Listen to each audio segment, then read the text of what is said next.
A standard number line limits us to just two directions, left or right. It's a useful tool for counting, but it can't describe the location of an object on a flat surface. Thousands of years ago, the architects of the Sindhu-Saraswati civilization solved this by using intersecting lines. By aligning their streets north-south and east-west, they created a practical system to navigate their massive urban layouts. We use that same geometric logic today.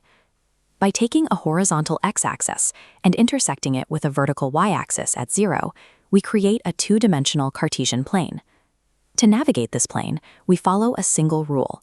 Always read or write the x-axis value first, then the y-axis value, formatted as x, y.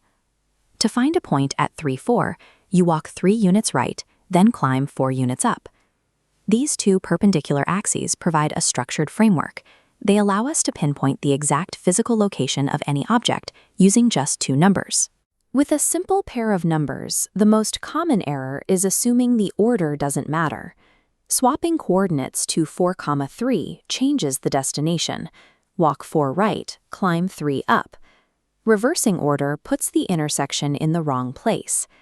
When a coordinate is 0, like 4.5, 0, walk right without climbing. 4, 0, 4, only climb 4 units up the y-axis. The rule is consistent. Any point with a y-coordinate of 0 sits on the x-axis, and any point with an x-coordinate of 0 sits directly on the y-axis. To map the entire plane, we must include negative numbers. Moving left gives a negative x value, while moving down gives a negative y value.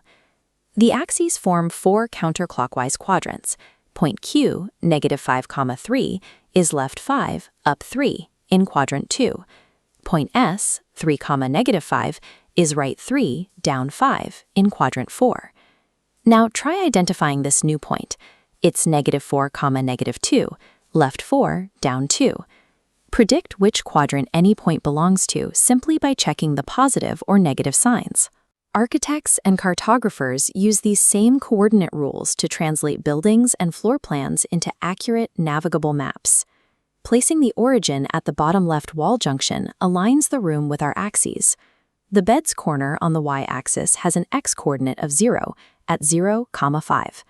The far corner traces to 7 on the x-axis and 8 on the y-axis at 7, 8. This chart summarizes the sign rules for each quadrant. Quadrant 1 is always positive, positive, while quadrant 3 is always negative, negative. Remember the rules for points on the axes. Horizontal x-axis points are x, 0, and vertical y-axis points are 0, y. Mastering coordinate order, 0 rules, and quadrant signs allows you to map any blank space with mathematical precision.